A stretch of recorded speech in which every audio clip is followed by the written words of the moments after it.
Hi, and welcome into Real Conversations. I am Thomas Manning with the Reel to Reel Film Festival. Today, I'm so glad to be joined by the cast and crew of Mike, a short film directed by Kent Smith, starring Patrick Keenan, and we have the director of photography here, Steve Saxon. So I appreciate all of you guys taking the time for this today. Of course, It's thank our you. honor. Thank you. And I think to start things out, if each of you just want to share a little bit about your backgrounds in filmmaking and just kind of what has led you to where you are today. Steve, why don't you start us off? No, you go first. See, that's how we are around. Patrick, you go ahead first.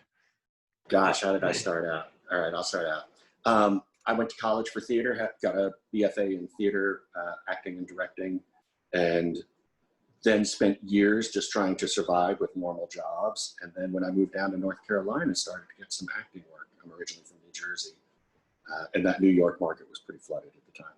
And done a lot of indie produced films, then was lucky enough to be in The Blind Side and, an episode of Homeland and Outcast, and some Adult Swim action.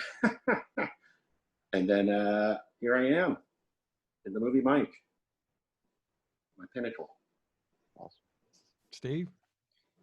Okay, well, I started my business 16 years ago, jumped out there, started shooting a variety of things, commercials, low budget movies, documentaries, corporate videos, bought a bunch of equipment and also made that available to the film community. It flourished a lot during the film incentives. We were able to buy lots more equipment and was able to rent more cameras and lenses and things out there. Along the way, we've shot, different shorts and movies and commercials during that time. Prior to starting my business was, we worked for local news in Charlotte, and then I went on to NBC News for 12 years. And so I've been in the business like 37 years. So it's been a long time. And the technology nowadays allows us to do some incredible things. That's where I'm at. And my background basically started out on the modeling side of the world and did a little acting actually in the very beginning, and kind of fell in love with the film side early on, and was shooting 16 millimeter film and all those kinds of things. And then kind of transpired from that into the still world, where I really fell in love with the capturing the image and being able to tell a story from one frame. And then about I guess 11 years ago, decided that I wanted to get back into it, got back into writing again, tried to get back into more on that side of it. Actually, Steve and I did a film called The Last Passport, which is a feature-length film that went on to win some awards for Best Director and Best Actor at Solstice Film Festival up in Minneapolis. And then, everything from there has just been commercials, doing all that kind of stuff, and little short films, and continuing to be around this business, as well as I've worked on shows such as Homeland, Outcast, Mr. Mercedes, Max. The list kind of goes on and on from the projects I've been lucky enough to work with some great directors and on those things, and that's where we started. And then we came up with the idea to create this little story about Mike. So. Yeah, and it looks like this was certainly a very personal project for you, came from a really personal place in your heart. So what did it mean for you to be able to produce this and tell this story? Well, I think, originally this idea was the concept of it's based off of my nephew, who is now 4 years old, is at some point, we don't know which, at what point it is, because he's still at a point where he's not able to speak, but he's intellectually challenged to some degree. And so I came up I was working on Mr. Mercedes, and I was driving back and forth between Charlotte and Charleston. And it was one of these things where I kept thinking, like, what's he going to be like when he's, 50 years old? How's he going to be productive in society? What will he, be going on some of the feelings and thoughts about this? And so I started, kind of just brainstorming these ideas and put them down on paper, never thinking about anything, because honestly, at that point, I felt like this character had to be so true to what I believed in my heart, not what everyone wants to believe and wants to put these limitations and all these kinds of parameters on intellectually challenged people. Because, hey, let's face it, we're all intellectually challenged to some degree. I'm dyslexic. So I have, challenges just like other people have other, challenges. And to me, it's a heartfelt story. To spend this much time on something and develop it, you really want to be involved in something to do. It was after actually one of our podcasts on the Adult Beverage Film Podcast. Me and Patrick were talking, and he actually did a little mannerism that I had kind of envisioned in my head about this character.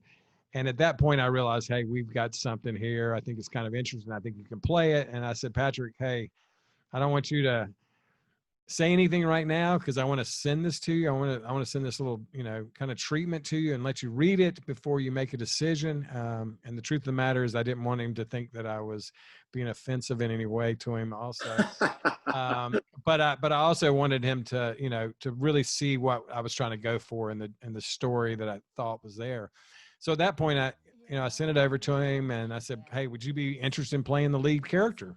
And he was like, I'll let Patrick talk about it, but he basically said, hey, this is very interesting, but it scares the daylights out of me.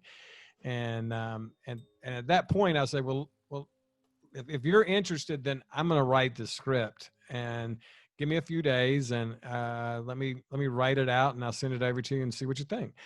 So that's what happened. And, we sent it over and then I'll kind of let Patrick discuss, where he goes from that. So. Yeah, I mean, Patrick's performance was certainly one of the most likable, charismatic performances I've seen in a while. And just, I loved what you did with this character and how you were able to bring him to life. So you can just discuss that a little bit if you want to. Sure. Like Kent was saying, he sent me the first treatment of it, and he goes, "What do you think?" I went, I really like it, but it scares the hell out of me because that's a character that would be very easy to do wrong and just play qualities instead of having some honesty to it. So in my panic mode, when I said yes, I would do it, I started. First, I talked to a friend of mine, Colleen Nolan, who actually deals with people on the spectrum at a very young age. Got some initial feedback from her and places to go, and then I started looking at how people with intellectual challenges are portrayed in the media. And there was like a show on Netflix, Atypical, that was a lot of help to me. And then I started going, because the whole being on the scale thing, when I was a kid, that didn't really exist. Nobody said that. And I think the first time I saw anything referring to an autistic kid was on The White Shadow, which, Thomas, is way before you were born, this TV show. And it was very one level performance to it. So I started thinking back into people that I might have known growing up. And there's one person in particular I thought of who probably was on the spectrum, and we just didn't know it at the time. And so some of his attributes, a lot of this other stuff from the information I took from Colleen and the shows I had seen. And then I threw in a little bit of my mother who, before she passed away, had severe dementia. And there were certain little tics she had and things she would say. Like Mike always says, yeah. Even if he's going to say no after that, it's always like, Mike, do you want to go home? Or, yeah, no, I don't want to go home. And that's something my mom would say good all the time. And she had this thing with her hand was always up, kind of the way Mike's is in the movie. Right. And then I prayed that it would come together before the first day. Yeah. Well, in all fairness, Thomas, I told him right off the bat, when this happened, I said, look, the one thing I won't do, if I see this is not going the direction that I think it should go, we're going to shut it down. And so you're not going to get embarrassed in any way, Patrick. and I think that was something that this meant too much to me on a lot of different ways, but also on the fact of, there's this misguided, mystique about people that are intellectually challenged, and I did not want to go to that side, and that was part of everybody working on it really jumped in and believed in the story, and I think that's what made the thing move so fun, because it was I think everybody can tell you it was a lot of fun shooting it, and we had a blast doing it. So yeah, I mean, I can certainly tell that so much passion went into this, so I appreciate everything that y'all did for it. thank you. And Steve, a question for you. What was it like for you to kind of display the diverse landscapes of North Carolina? Because, you have, of course, the country roads, you have the city highways, and snapshots of Charlotte. Even you have the beaches. So, what was your kind of approach in capturing just how versatile this state's landscape is? Well, it was, we've got lots to choose from. And working with Kent, we just decided that we would, take advantage of the route between Charlotte and going to the coast and actually act like we were following the character Mike on his journey. So we basically transcended, put ourselves in his shoes, and decided to set out and shoot what we thought he would encounter and show that path along the way. And so, which quite frankly is easy because there's just such a variety of landscapes between Charlotte and the coast. So it was actually a wonderful trip just to go out with Kent and Patrick and pull over and take some shots and get back in and drive down the road. So yeah, and actually that's what happened. I think we did have Literally. we would literally just drive down the road and see something and say, wow, this is a cool little background of the trees or whatever. And we didn't have a real set. We had some ideas of spots because I'd gone out and scouted a lot of the spots, but I was still like very free form of like, letting this film kind of develop itself and find something that's around us and find the beauty that's there. And, and that's what this story's about. It's beauty. It's about beauty of people. It's about beauty of the surroundings. It's about, and I think it's kind of nice in a time like right now that we don't have much of this, to be thankful for, but it's there. We're just not seeing it. So, and I think Steve did a great job on, we'd be out there and finding like, really cool shots and it's just taking it, taking it to the next level. And, so. But you're leaving out the important part. It was like 90 to 100 degrees. I was about to say that. So, we'd be driving down the road in the air conditioner, we'd pull over because Kent or Steve would see something that looks really cool, an open field with big bales of bold hay or something. I still don't know what they are. And they'd be like, oh, here, Mike, go walk over there. Yeah, we wanted this to feel real, and we wanted you to feel like you were part of it.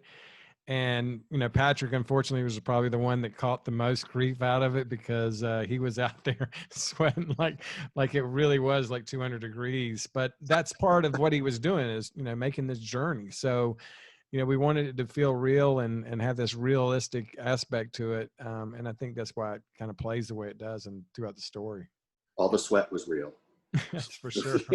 We didn't have to worry about a spray bottle because I don't think we ever used one. I don't think so either. We didn't even have to worry about makeup because it would have been gone within minutes. Yes. Yeah. I think we did the first couple days.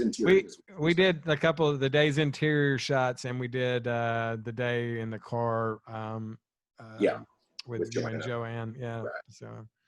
Yeah, this started mid-July, and we did pickup shoots all the way to mid-August. Mm-hmm. And that was, dead of summer, just absolutely scorching hot.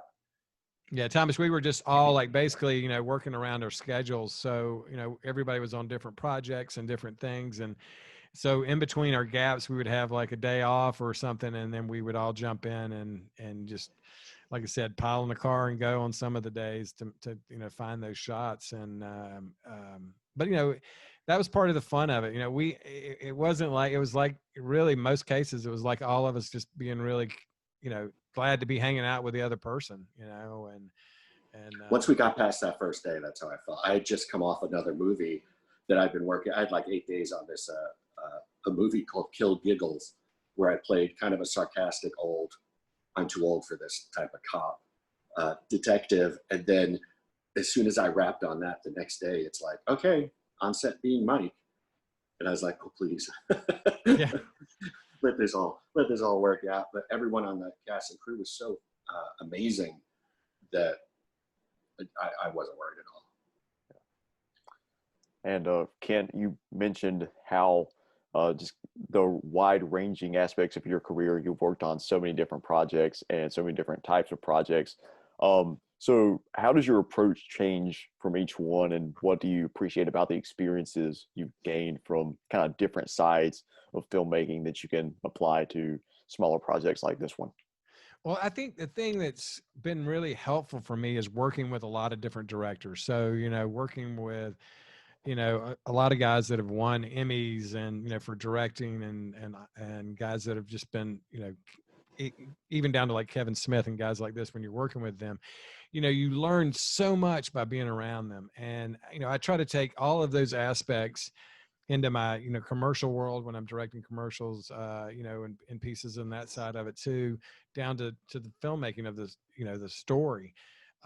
What it comes down to is finding moments that you feel that are realistic and that feel right to you, and trying to make those things get the most out of every person around you. And I think, the one thing that I've noticed about the really good directors and showrunners that I've worked around, the one thing that they make everybody else better. And that's what I try to do is, I get to work with great people like Patrick, who's just amazing. And our cast was just phenomenal. And Steve Saxon, and, being able to work with people like this, nobody goes into it. We went into this whole project, and I said right from the beginning, there's no egos. Everybody's putting their egos behind us. We're going to all go out and try to make this the best project that we can make. And when you go in there with that mindset and everybody believes it, it's not work. We were all having don't get me wrong. There was a couple of, late nights. We were filming one scene late night. I just remember, and, we're dealing with like very limited, funds and resources to do this. So we're trying to do it with a small crew to keep the finances down on it, as well as, just from the simple fact of we've got crew to work, we want to do it. So every project you learn from it. And, I think working on this project, I learned a lot, in the process of going through it, and things I would do differently on the next project. So if you can, the thing I tell, filmmakers is, if you can get better on each project and each thing you do, no matter what it is, every single day, if you're getting better at what you're doing, in the end course, when your life's over, you're going to be the best that you could be. And that's all you can do. And I think we all learned during this process a lot about ourselves. We learned a lot about, filmmaking and how to cut corners and how to make things, the best it can be at what it was. So I think just, trying to get better every day and learn something. I spend every day doing something, learning. We've got on our next podcast, we were watching, Jaws is coming up, and we're going to be doing that. And I've been going into Jaws, and I've seen Jaws, I don't know how many times, but going into in a movie like that, and then really going in and breaking it down and looking at it from a different perspective, those are the kind of things that make you better, because you start to see things from different perspectives and looking at life. And that's when you're telling stories, which is what filmmaking is all about. That's what it's about, is about, looking at things from a different perspective and finding those niches to make it better. So. And what does it mean for all of you to have the film festival circuit to distribute a film like this that otherwise might not see a wide audience? I think it's just amazing. Us to be able to have this film, especially in what we're doing in the backside of this, that, we're not finished with Mike. This was the start of Mike. Originally when we filmed this, the concept was to have a 15-minute film. But, I thought once we started filming this and we started to see it really develop and the characters really come to life, and Patrick really bringing that part to life, and Steve making, the cinematic side of it, jump out on screen, we realized that this was a bigger story than anything we ever thought we were going to get into. And we just felt that it's a need for us to, to tell this story even farther and to turn it into a full out feature. So that's our goal. And, I've been writing on it during this quarantine, some really fun scenes that I think are just going to be really build this story even more. So, having a film festivals that are out there, like, like yours is, it's just great for us to have people be able to see this film. And every time we show this film, it is amazing the response that we're getting. It's just, you know, people are telling us stories about, you know, their uncles or their aunts, or, you know, and it fits right into what, I mean, just talking about it gives us goosebumps. And that's, you know, the exciting thing. We're excited that we put this much passion into it, and we're excited that people are watching it and have that much passion about it. And that makes all of us feel good about it. Plus, And when you have a story like this, you want it out there. You want people to see. I mean, I guess that's the way with any film. But I've worked on a few films that, you know, will maybe garner some film festival awards in a very local area. And I'd be like, send this everywhere. This, I mean, if you feel strongly about it. And we've had the benefit of seeing it with some audiences. And I'll be honest, I've never, as an actor, had people come up to me after a project and thank me for what I did in the movie. Usually they'll be, oh, you were funny. Oh, you were in that. Cool. But people generally came up and said, my brother, you know, has this, or, you know, my uncle, or like Kent was saying, that they can definitely relate to someone they know that is going through similar things as Mike is. Yeah.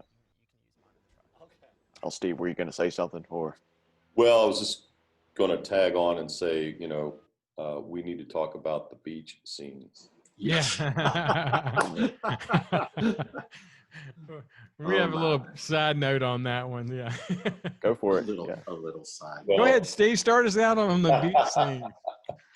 Yeah, and I'm just going to be honest, and I'm glad Kent pushed us on and pushed us through it, seriously. But we got there the night before. We shot this in Wrightsville Beach, right, Kent? Mm-hmm. That's correct. And so we got the hotel and had a nice dinner the night before, and you know the forecast the next day was just rain, rain, rain, rain, rain. And you know we got up early, like crack of dawn, to, you know, get out there. And I remember sitting in the lobby, and Patrick comes walking up, and I just remember thinking to myself, I really don't want to shoot this today. I really, really don't want to shoot this today. And it was just hard because I knew we were going into rain. We have a lot of equipment. We're going to be on the beach. It's salt water, salt air. It can just eat the gear up. And I was just really nervous. And so, you know, we just took baby steps to get there, get going. When we arrived at the parking space, it was still raining.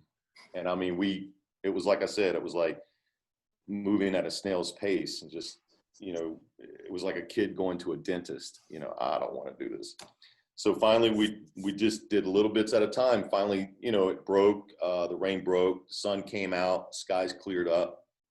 So we got into it and started shooting, and thank God we shot in order on the beach scene. We just went in order, which I think was best. And but we had to dodge all these rain clouds, and at one point this huge storm, big clouds, almost like hurricane force winds came up, and I kept saying to Kent, we gotta go.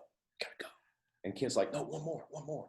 I mean, it was the point that Jonathan, the guy playing Donald, looked like he was in Gone with the Wind. Yeah. With the way the clouds were coming up, and his face was dark and the back was white, and I was like, we gotta go, Kent, we gotta go. And finally, we had to take off running, and the canopy we had set up just blew to pieces, and I was running off with the tripod and the camera in my arms just to get to some kind of shelter.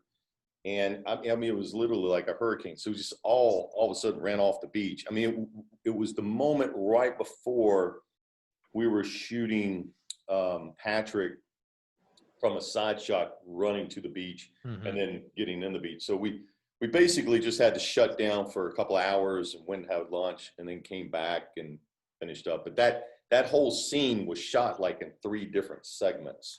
Right. And you know, it was one of these situations where we were trying to finish the film so that it could premiere at the Charlotte Film Festival. And so we had a date set already of like when we had to have this finished. And so we were able to pull a permit, and you could only shoot during the weekdays. And the only day that we could actually pull this off was on a Friday before the weekend. And we're shooting on a Friday. Well, if we can't shoot the next day because it's a Saturday and there's no permits to shoot on the beach, So we were like really rushing all the way around. But it was, you know, it was one of these things where we pulled it off.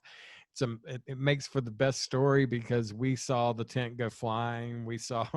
I kept thinking, you know, some of the actors were going to go flying away and in the wind, because it was basically 40-mile-an-hour wind gusts that were coming at us. And that was pretty crazy, because we had just finished a shot and we looked up in the sky and it was the most ominous front coming, and it was like, oh my God, go now. It was kind of like we could see the boats coming in, and it looked like, you know, when they're all going out to try to kill the shark for $3,000, and they're all driving out and drunk and all that. It looked like all the boats coming in were like the same thing at the same time.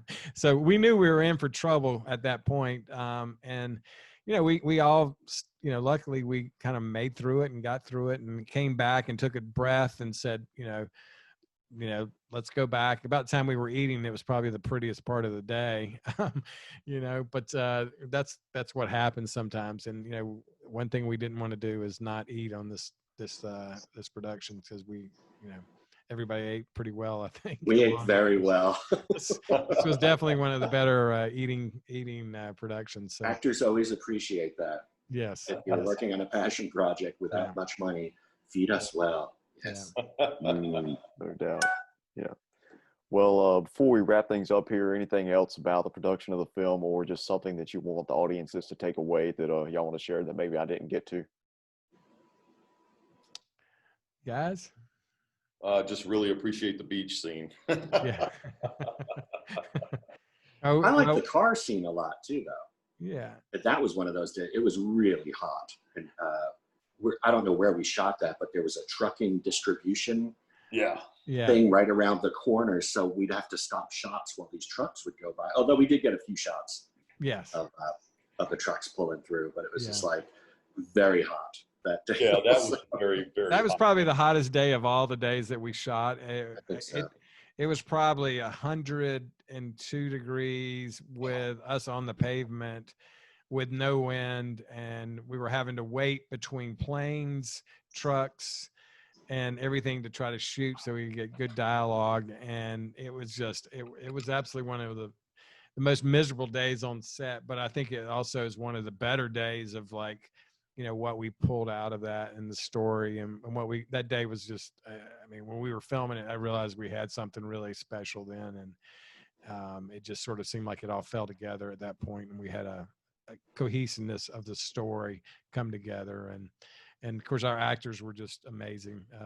You know, Joanna Howard and Patrick were troopers to fight through that, because it was a brutal day. So yeah, but we were really thankful, you know, for being on here. It's really a pleasure. And yes, thank you for having us, you know. Almost certainly. And people want to keep up with you guys through social media or through a website you'll have that kind of showcases your work. Where could they find you? You can find us like on all the social media platforms. So we're on like Twitter, Instagram, Facebook, and it's if you go to our website, it's dreammike.com, and you know, follow us on there. And what's our thing on Facebook? Mike a short. It's a short film. Mike the short film. Yeah. So follow us on there, and Twitter, we're also on there. So yeah, any of those little places. Well, thanks again so much for all of you joining us and taking the time out of your day. We really appreciate it, reel to reel, and we're thankful for what y'all did with Mike. Thank you. Thanks for having us. Yep. And thanks for tuning in to Real Conversations. I am Thomas Manning, and we will see you guys next time. Thank you. Thank you.